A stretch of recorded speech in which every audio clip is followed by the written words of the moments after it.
하루아침에 지수가 8% 이상 급등하며 주식시장이 그야말로 미쳐 돌아가고 있습니다. 거품 논란에 휩싸인 AI 반도체가 카푸치노라는 비아냥 속에서 우리가 진짜 주목해야 할 확실한 반전 데이터와 핵심 지표를 지금 낱낱이 파헤쳐 드립니다. 네. 자, 이제 주가와 관련해서 우리 선생님이 저희를 좀 이끌어 주세요. 오늘 얼마나 폭등했는지. 네, 트럼프 대통령이 합의에 이르렀다라는 이야기를 한 38번 정도 한 것 같습니다. 예, 38번 했더라고요.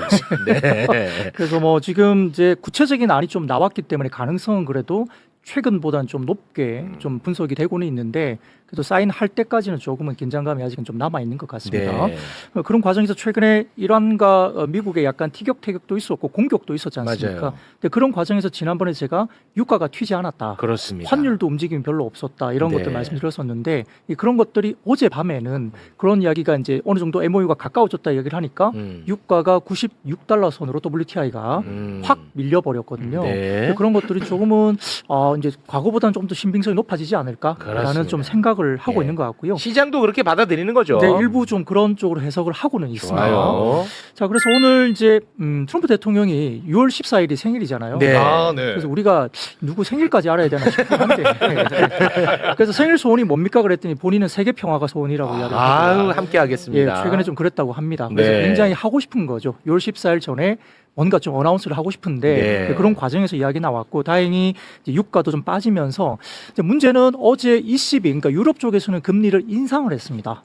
금리를 올렸어요. 유럽 쪽에서. 유럽은? 네, 이번에 전쟁 때문에 유가가 올라가니까 인플레도 좀 생기고 하다 보니까 금리를 올리는 상황이 생겼고 다음 주 초가 BOJ 일본도 금리 인상을 할 가능성이 높습니다. 그래요? 그러니까 이제 이런 분위기가 가다 보니까 야 이게 만약에 휴전이 제대로 안 되면 미국도 또 인상 쪽으로 가는 거 아닌가 우려가 좀 있던 터였기 때문에 네. 지금 굉장히 중요한 변곡점에서 유가를 좀 끌어내리는 이슈가 생긴다면 그래서 좀 안정을 좀 찾을 수 있다는 그래도 안도감을 가질 수 있겠죠. 네. 이제 그 와중에 이제 어쨌든 그런 발표가 있었고 다음 주 MOU가 될 것 같다는 이야기가 나오다 보니까 유가가 빠지면서 오늘 폭등을 했고요. 네. 그런 과정에서 오늘은 삼성전자가 지금 12%대까지 급등을 하면서 삼성전자가 12% 올랐다고요? 네, 그렇습니다. 뭐 하이닉스도 당연히 한 8, 9% 정도 지금 오르고 있고 그 큰 종목들이 네, 그렇습니다. 네. 그 코스피가 지수 자체가 8,400포인트를 단숨에 넘기면서 8% 이상 지수가 또 올라갔죠. 대박이다 진짜. 아니, 우와. 근데 어떻게 이렇게 급등락이 커?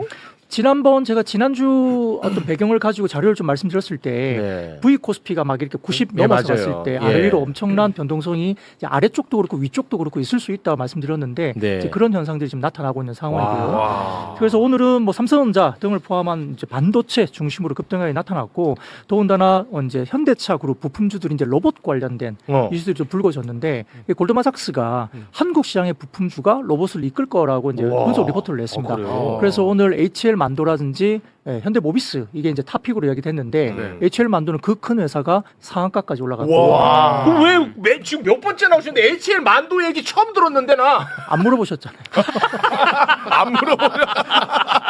위기 대응 능력 좋습니다. 아니, HL 만도 얘기 왜 안 했어요? 물어보시면 제가 대답할 수 있겠지만 뭐 그랬습니다. 예. 처음 들어보는 기업이긴 하다. 완전 처음 들어봤는데 이게 큰 회사예요, 근데. 네, 뭐 그러니까 현대차 그룹의 이제 계열사로서 계열사예요? 예, 모비스 같은 경우도 현대 모비스도 굉장히 중요한 회사고 우리가 이제 휴머노이드 로봇을 만들면 전체 비용의 50%가 액추에이터라는 게 들어가는데요. 관절에. 관절에 예, 그 이제 현대차 그룹의 액추에이터 그러니까 로봇에 들어가는 액추에이터가 전체 비용의 50%입니다. 근데 그 물량 중에 80%는 현대 모비스가 또 하기 때문에 현대 모비스. 상당히 좀 중요하게 얘기되는 거고 이제 골드만삭스 리포트에서는 탑픽을 또 HL 만도를 짚다 보니까 오늘 상한가 올라가기도 했고요. 또 현대 모비스 같은 경우는 이제 보스턴 다이내믹스가 만약에 상장을 하게 된다면 거기에서 이제 정의선 회장이 보스턴 다이내믹스 지분을 약 한 23% 가까이 갖고 있거든요. 네. 그러면 이제 보스턴 다이내믹스 상장을 하면서 정의선 회장이 저희가 한 6조 원 이상은 현금을 좀 만들 수 있지 않을까 생각을 하고 있는데 그렇게 되면 지배구조 개편으로 바로 넘어갈 수도 있다. 하게 되면 그 중심에 현대 모비스가 있다고 보면서 좀 길게라도 좀 좋은 주식으로 볼 수 있다라고 생각을 합니다. 네. 그런 주식도 움직임이 좀 있었고요. 자, 그 외에도 뭐 중동 정세가 빠르게 합의가 되니까 재건 기대감이 또 올라오지 않습니까? 결국 그러니까 건설주가 오늘 급등했는데 이제 뭐 GS 건설이나 이제 중동 지역에 좀 연관이 되어 있는 건설주가 좀 올라가면서 현대건설, 대우건설, 뭐 GS 건설, 중동 지역에 이미 좀 진출했던 그런 업체들이 좀 많이 올라왔고 건설 기계 쪽도 중동 쪽에 관련된 부분들 괜찮은 모습이고요. 최근에 좀 많이 올랐던 뭐 백화점이나 화장품 쪽은 소비재는 오늘 약간 미리 많이 올랐기 때문에 약간 차익실이 좀 나온 부분이 있었고요. 그리고 한국도 보면 하반기에 금리 인상 가능성이 굉장히 높게 점쳐지고 있습니다. 그러다 보니까 금융주, 은행이라든지 보험주 이런 쪽도 이제 금리 인상에 대한 수혜를 받을 수 있기 때문에 그런 쪽도 같이 움직였고요. 자, 코스닥 같은 경우는 2차 전지주가 역시 이제 큰 종목인데 에코프로나 에코프리엠 이런 종목들이 있는데 미국 쪽에서 이제 ESS라고 해서 전기 저장 장치가 있습니다. 최근에 전기차 수요도 유럽 쪽에서 좀 올라온다는 이야기도 있고 전기차 말고 이제 저장 장치가 있거든요. ESS라는 게 전기를 저장하는 장치인데 이 시장이 굉장히 커지고 있습니다. 거기에 대해서 미국 쪽에서 이제 중국산 제품에 대한 부분들 좀 배제를 하기 시작하다 보니까 그 유통에서 이제 한국과 관련된 ESS 굉장히 좀 부각이 나타날 수 있다. 그러면서 뭐 삼성 SDI나 뭐 LG 엔솔 그다음에 에코프로 그룹들 이런 것들이 좀 눈에 띄게 올라왔고요. 네. 근데 아까- 그 전기차로 이제 다 바뀔 거다 막 이런 예측들이 있었는데 왜 사람들 전기차 그렇게 많이 안 사요? 아직까지는 뭐 얼리 어댑터들은 결국은 많이 이제 초반에 샀었고요. 네. 그 다음에는 결국 이제 캐즘이라고 해서 일정 부분 사고 나면 가격의 저항도 좀 있을 수도 있고. 그러니까 왜냐하면 일반적인 내연기관보다는 좀 가격이 비싸고 보조금을 주지 않으면 좀 사기가 좀 껄끄러운 점도 있고요. 아직까지 그래도 이제 내연기관에 좀 익숙한 분들이 아직은 있기 때문에 전기차 이제 손이 잘 안 나가는 잘안 사람도 나가요? 아직은 있을 수 있죠. 그리고 결국은 관건은 가격입니다. 그리고 배터리가 주행 거리가 되게 중요한데 한번 뭐 맞아요. 충전한 다음에 뭐 서울 부산 왔다 갔다 이 정도 나오면 괜찮은데 뭐 300km, 400km면 좀 애매하거든요. 아, 그것 때문에 그래. 네. 그리고 현실적으로 우리가 내연기관은 기름이 떨어지면 그냥 주유소 가서 넣고 출발하면 되잖아요. 네. 그런데 전기차는 충전도 시간이 짧아지긴 했지만 걸리기도 하고 아. 그렇다고 주유소처럼 어디든 바로바로 충전할 수 있는 데가 아니라 찾아다녀야 되는 불편함이 아, 아직까지는 그래? 좀 존재해서 국내에서는 주저하시는 분들도 꽤 그러니까 많이 주변에서 있는 이제 것 같아요. 한 번 완충해서 1000km까지 가면 그때는 폭발적으로 늘 것 같아요. 아, 네, 그럴 수도 있고요. 뭐 충전소가 또 많아지면 더 좋겠고 이제 앞으로는 이제는 예전에 우리 핸드폰에 건전지 이렇게 끼워 넣고 빼고 해서 예전에 휴대폰 아. 사면 2개씩 주고 그랬잖아요. 네. 그런 식으로 이제 배터리도 아. 차를 가가지고 딱 대면 충전하는 데만 1시간, 2시간 걸리지 않고 그냥 거기서 배터리 빼버리고 충전되어 있는 배터리 바로 끼우고 가는 뭐 그런 서비스도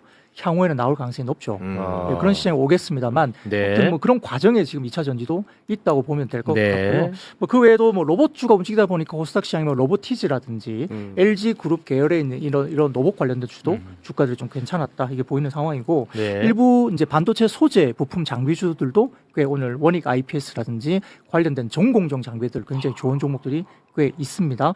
그 외에도 이제 스페이스X가 6월 12일에 상장하다 보니까 일부 종목들 예를 들어서 뭐 스피어 같은 종목들 스페이스X 관련 주들이 조금은 상승적으로 움직임이 있었다 볼 수 있습니다. 네. 야, 그 하루에 뭐 한 8% 오르고 삼성전자가 12%, 12%. 네. 와. 그러니까 이게 1, 2주 사이에 무슨 코스피가 7,500까지 뭐 밀렸다 했다가 정신 차려 보면 8,400까지 와 있고. 와, 정말 정신 없습니다. 그러니까요. 이건 아마 전문가도 정신 없을 거야. 처음 봤을 거야, 전문가분들도. 그렇죠. 지금 시대의 코스피 지수는 저도 처음 보고 여러분도 처음 보고 네. 다 같이 처음 보는 지수인데 그렇습니다. 적응을 해야죠. 네. 근데 아무튼 그 AI 반도체 이 스토리는 전혀 지금 변화가 없는 거는 맞죠?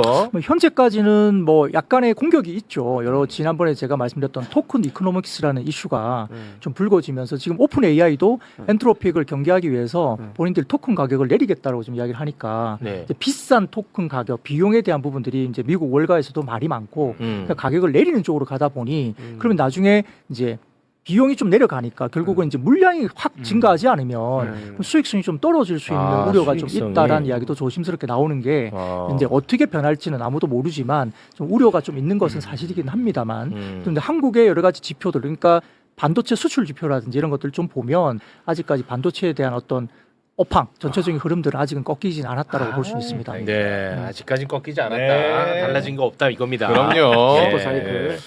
아, 뭐만 하면 아무튼 뭐 거품 이야기가 나와버리니까. 네. 무슨 뭐 이 AI가 카푸치노냐고. 뭐만 하면 거품이야. 카푸치노 좋았습니다. 좋았습니다. 아, 실생각하니까 애드립이 나오네. 아, 애드립이 잘 나옵니다. 예. 고맙습니다. 오늘 마음껏 뱉어주십시오. 마음껏 뱉다 가겠습니다. 네. 그러다가 또 기사 도배가 되겠다. 네. 혹시 또 더 짚어주실 부분 있을까요? 네, 그러면 이제 반도체가 좀 좋은 이야기가 나오는 게 몇 가지 자료를 좀 보여드리면요. 자료. 2번 자료를 한번 띄워주시면 네. 2번. 네.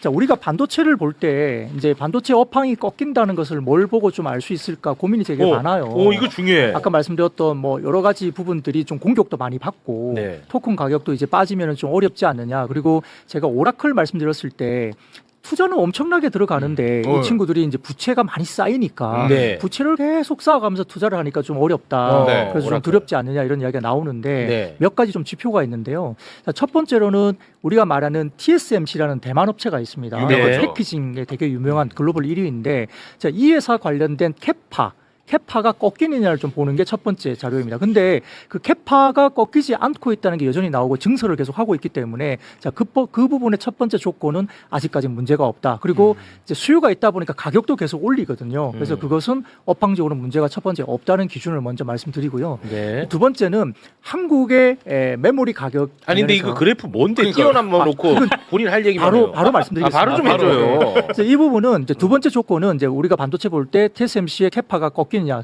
부분이고요. 네. 두 번째는 수출 지표 가운데 수출. 디램의 수출의 킬로그램당 중량당 단가가 꺾이느냐 의미 있게 꺾이느냐를 좀 봐야 됩니다. 근데 이 사진을 보시면 오른쪽 보시면요. 오른쪽. 예, 디램의 중량 기준 수출 단가가 어때요? 올라가요. 계속 오르는데요? 네, 레코드 하이를 계속 찍고 있죠. 이게 최근 자료거든요.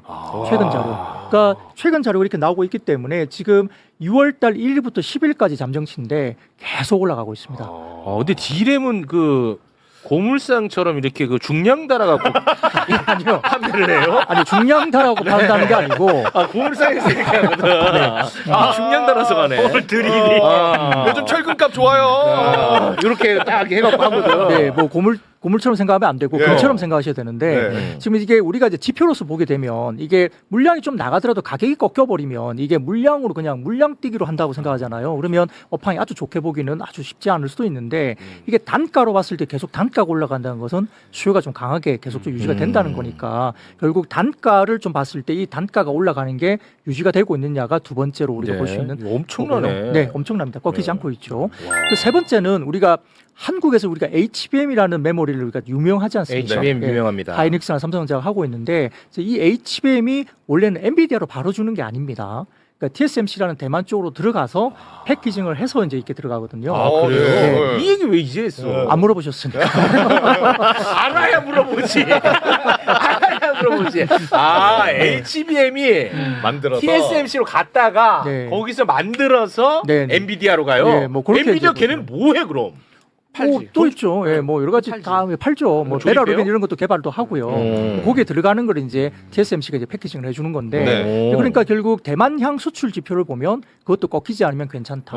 그 세 개 정도를 보시면 반도체 업황을 아직은 꺾기는 좀 어렵다라고 볼 수 있습니다. 그러면 향후 장기적으로는 우리나라에서 만들어서 대만 갔다가 엔비디아로 가는 이 공정 중에 우리가 만들어서 패키징까지 해서 보낼 수 있는 기술은 없어요? 삼성전자가 그걸 하고 싶어 하죠. 근데 왜 안 해요? 예, 기술력이 그래도 아직까지는 TSMC가 좀 더 기술력이 좀 높고요. 그래요? 예, 그러다 보니까 이제 TSMC가 이제 꽉 차 있어요. 뭐 어디서 계속 해달라는 쪽이 많고, 애플도 그렇고, 엔비디아도 그렇고, 뭐 다른 쪽도 많이 들어와서 너무너무 차 있기 때문에 그래서 최근에는 일부 이제 낙수 효과, 거기가 더 이상 못 하니까 삼성 쪽으로 파운드리 쪽으로 좀 오지 않을까라는 이야기가 있는데 그 파운드리 쪽이 굉장히 한 6조 이상 적자를 굉장히 많이 냈거든요. 기술력 때문에 조금 힘들었고 가동률이 낮다 보니까 너무 적자가 심했는데 최근에는 괜찮아지고 있습니다. 왜냐하면 애플이 이제 관련된 걸 주고 있고요.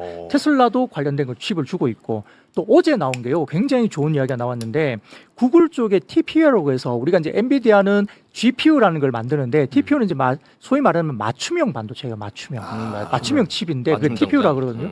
그런 종류인데 그게 구글이 만드는 게 있는데 그걸 엔비디아 쪽에서 이제 나가는 것과 비슷하게 TSMC 쪽으로 계속 뭔가를 줬는데 네네네. 일정 부분을 삼성전자 쪽으로 좀 돌린다는 말이 있습니다. 와 대박이네. 네, 그래서 이제 엔비디아 쪽에 관련된 부분들도 다 이제 TSMC가 하고 있지만 구글이 일부는 TSMC로 주고 네. 어떤 I/O 이런 관련된 부분들은 일부 부분을 이제 삼성전자 파운드리 좀 준다. 그걸 이제 아주 공식적으로 좀 확인되고 있는 모습들이 나오고 있어서 그게 정말 가시화되면 이제 파운드리 쪽이 뭐 6조, 7조 막 적자를 내던 게 올해 하반기 정도부터는 흑자 전환도 되지 않을까?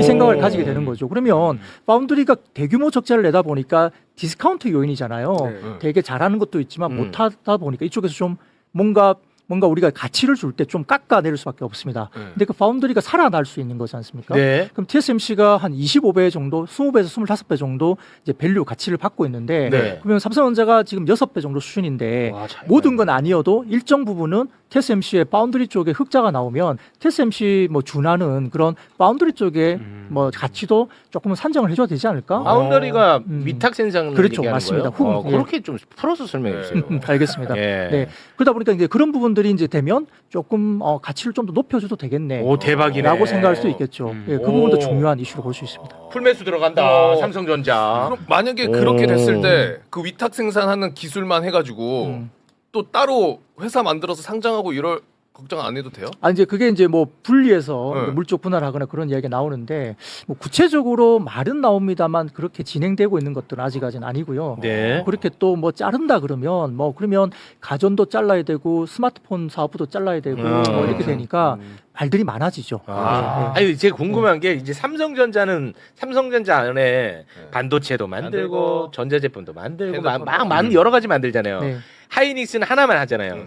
시장에서는 뭘 더 높게 평가하는 거예요? 둘 중에. 지금처럼 이제 AI 사이클과 빅 사이클, 뭐 반도체 메모리 어. 쪽의 빅 사이클 때는 순수 플레이어가 하이닉스입니다. 아, 그걸 더 높게 평가해요. 네, 그래서 지금처럼 때는 조금 더 높게 보는 것 같고요. 아. 자금 수급도 하이닉스 쪽으로 좀 더 몰리기는 해요. 아. 그러다 보니까 하이닉스가 올라갈 때 좀 더 격하게 많이 올라가고요. 빠질 때도 상대적으로 격하게 많이 빠집니다. 상대적으로. 네. 상대적으로. 알겠습니다. 아, 이 아무튼 이 스토리 계속 된다는 거야. 네. D램 좋네. 수출 요거를 저희가 항상 좀 유심히 봐야 되겠네요. 네, 그러니까 개인적으로 좀 찾아보시려면 공부를 좀 많이 하셔야 되는데 쉽지 않으시면 뭐 저를 불러주시면 제가 그러니까요. 네, 이거 저희가 어디서 찾는지를 몰라요. 네. 저도 뭐 직접 찾는 건 아니고 어. 애널리스트나 다른 이제 자료를 내는 분들이 많으니까 아. 그런 것들을 계속 이제 서칭하면서 네. 저희들 체크를 하고 있습니다. 야, 근데 진짜 너무 좋아. 또 귀한 이 정보인 게 저 같은 경우에는 이제 투자하는 관점이 야 젠스낭 온다 이건 들어가자 막 이런 건데 그거 안 돼. 야 이런 지표가 있으니까 지표로 가야 돼, 지표로. 신뢰가 더 가네요. 그렇습니다. 자, 그리고 또 혹시 네. 짚어주실 부분 네, 있으면 뭐 그런 것들이 좀 생긴 부분이고요. 지금 5번 정도 한번 보여주시면요. 5번 정도 네. 볼까요? 이게 이제 스페이스X가 상장하는 게 이제 6월 12일이니까 네. 이제 과거에 아주 대형 IPO가 생겼을 때 네. 지수가 어떻게 움직였을까 궁금하잖아요. 아, 네. 그렇죠. 이제 네. 그걸 보여주는 자료인데 오, 좋다. 이게 이제 골드만삭스 자료입니다. 보시면요. 네. 이 보시면 가운데 쪽에 보시는 보기 IPO라고 이제 아주 회색으로 보이는 부분이 있을 그렇습니다. 거예요. IPO. 그때가 이제 대형 IT가 이제 상장했던 그 당일 날인데요. 당일날. 그 직전에 보시면 슬슬 빠지잖아요, 주가가. 네. 그죠? 예. 상장 직전에 그렇죠. 그러니까 결국 한 20일 정도 보면은 좀 빠지더라. 그러니까 수급이 그쪽으로 쏠리게 될 수밖에 없어요. 그러니까 신기니까. 이 그래프는 주식 시장 전체를 얘기하는 거죠? 미국 시장에 봤을 시장. 때 네. 아주 큰 대형 IPO가 나왔을 때 그 전에 조금은 그 전에 빠지더라. 대형 IPO로 가기 위해서 자금들을 빼야 되니까 그렇죠. 슬슬 빠지죠. 네. 근데 보면 한 3, 4일 정도 지나고 바닥을 만들고 난 다음에 네. 정상적으로 올라가잖아요. 어. 네, 그러니까 이번에 스페이스X 같은 좋아, 경우도 좋아. 750억 달러 정도가 이제 공모 자금이었는데 거기에 4배 정도가 와. 공모 자금이 집중됐으니까 네. 그럼 750억 달러 관련된 부분들이 이제 공모가 끝나면 네. 한 1,750억 달러가 남아 돌죠. 남아 빠져나오겠죠. 그렇습니다. 돌려줄 테니까 네. 그 돈이 어디로 갈까? 아, 그렇습니다. 그거로 와야죠. 그러면 좋겠죠. 예. 아. 야 이거 약간 좀 이거는 뭐 거짓말 못 하는 이제 거니까. 그거는 이제 과거 역사적인 과거 어떤 역사. 부분들을 분석해서 평균치 관련된 부분들을 내는 좋다. 데이터니까 좀 참고하시면 설레는데요. 좋겠죠. 요건 설레는 포인트입니다. 예. 6월 10일 이후부터는 기대를 좀 하겠습니다. 네, 그렇긴 한데 이제 다음 주에 일본의 금리 인상이 좀 변수가 좀 어떻게 될지는 조금 변수는 있습니다.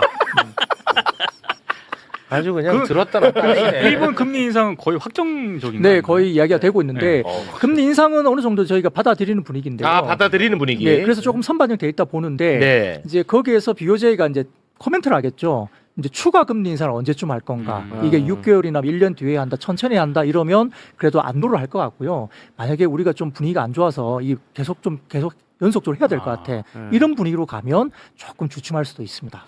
그리고 또 일본은행의 또 입장을 봐야 그렇죠. 되는데. 자금들이 아주 저리에 자금들이 일본 자금들이 해외로 투자가 많이 됐을 텐데 네. 금리 인상 기조가 일본 시장에서 이제 본격화되면 그 자금들이 일본으로 다시 돌아가는 자금들이 생길 수 있으니까 네. 그런 것들이 시장에서 수급으로 영향을 좀 미칠 수 있는 것도 우리가 좀 집중적으로 좀 봐야 될 것 같아요. 일본 금리 문제. 미국 금리보다는 우리한테 영향을 덜 주겠죠. 그래도. 뭐 글로벌 영향은 아무래도 미국 금리 쪽이 좀 더 클 수가 네. 있겠죠. 네. 알겠습니다.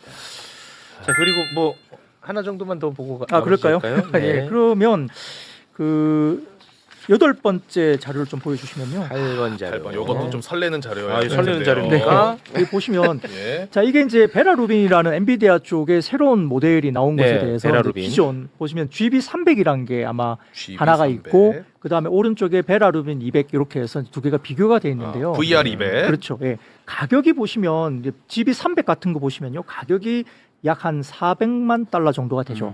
가격이 제일 아래쪽에 네, 보시면 맨 밑에 토탈. 네, 토탈 그게 보이죠. 네. 그리고 베라루빈 200 같은 경우는 뭐 토탈 가격이 한 780만 달러 정도가 네. 됩니다. 가격이 당연히 신제품 올라가는 한 겁니다. 2배 높네요. 네, 근데 중간쯤에 이제 핑크빛으로 보이는 게 메모리 쪽인데요. 메모리. GB300 같은 경우는 지금 400만 달러 가운데 37만 달러 정도니까 한 10% 남짓 정도 메모리가 이제 그 비중을 차지했습니다. 그죠? 네. 예. 근데 오른쪽에 보시면 780만 달러 속에 메모리가 어떻습니까? 200만 달러가. 이게 뭐야? 예. 왜 이렇게 비싸? 그러니까 메모리가 그만큼 이제 가격도 오르고 비중이 엄청 높아지고 있는 거죠. 그러니까 메모리 쪽이 좋은 건 맞는 거예요, 확실히. 와. 그 오른쪽에 보시면 435% 성장이 보였다. 와. 지난번 모델보다 그죠? 그러니까 메모리 쪽이 좋은 것은 이런 쪽에서 보일 수 있는 거고요. 와, 이게 좋네. 그 밑에 보시면 이게 좋네. 표를 좀만 더 보여주시면 네. 와. 밑에 보시면 PCB라는 항목이 있습니다. PCB. 예, 그 기판이고 그러니까. 그다음에 ABF 서브스트레이트도 기판이거든요. 기판. 네, 그쪽 보시면 오른쪽에 보면 약 뭐 서브스트레이트 같은 경우는 233% 증가했잖아요. 네. 네, 그런 것도 보이고 많이 그 올랐네. 밑에 MLCC라는 게 MLCC. 있습니다. 네, 그런 것도 보시면 어떻습니까? 182% 증가했죠. 네. 그러니까 MLCC 같은 경우는 삼성 전기 최근에 급등한 이유가 여기 있고요. 삼성전기야. 그다음에 이제 서브스트레이트 같은 경우도 기판 PCB 같은 경우는 예를 들어서 뭐 우리가 보면 대덕전자, 뭐 코리아 서키트, 그다음에 뭐 TLB, 뭐 소캠 관련주로 TLB라든지 그다음에 뭐 이수페타시스 이런 종목들이 나오거든요. 그리고 LG 이노텍 이런 종목들도 이제 기판 쪽 반도체 기판 그런 종목들이 최근에 강세를 보이는 것들은 신규 모델에서 이렇게 비중들이 엄청나게 늘어나고 있는 게 보이기 때문에 네. 그런 종목들이 지금은 주도를 하면서 아. 이제 MLCC나 반도체 기판주들도 상당히 최근에 좋았다. 그렇게 볼 수 있습니다. 진짜 이 공부를 많이 해야 돼. 공부를 많이 해야 된다고. 와, 그러니까 이 자료를 보고 그러면은 이거 관련된 우리 코스피 코스닥에 어떤 종목이 있고 막 이런 것까지 공부를 해야 된다. 분석을 해야 되죠. 네. 그러니까 저 같은 사람이 밥벌어 먹고 사는 거죠. 그렇습니다. 네. 유익한데요. 아, 너무 좋습니다. 네. 야, 이 베라루빈 잘 만들었네. 베라루빈. 이 메모리를 아주 그 때려 박았나 보네. 네, 그리고 이제 그 다음 모델들도 계속 올라가게 되면 메모리 비중이 점점 높아질 가능성이 있죠. 아, 네. 좋습니다. 뭐 앞으로 이야기하게 될 온프레미스 AI나 뭐 엣지 디바이스라든지 뭐 온디바이스 AI라든지 온 이런 것들이 디바이스. 시장에 오기 때문에 네. 점점 시장이 확장되는 모습들을 우리가 좀 더 길게 보면 그런 시장으로 갈 거다라고 갈 보고 있습니다. 겁니다. 고맙습니다. 자, 그럼 오늘은 이쯤에서 좀 마무리를 짓도록 하겠습니다. 네. 아유, 너무 기분 좋았습니다. 진짜. 오늘의 결론은 명확합니다. 엔비디아의 베라루빈 칩은 이전 모델보다 메모리와 핵심 부품의 비중이 폭발적으로 늘었습니다. 앞으로 다가올 온디바이스 AI 시장까지 길게 내다본다면 반도체의 진정한 슈퍼사이클은 이제 막 시동을 걸었을 뿐입니다. 시장의 얕은 소음에 귀 닫으시고 데이터가 뚜렷하게 가리키는 방향을 묵묵히 따라가시길 바랍니다.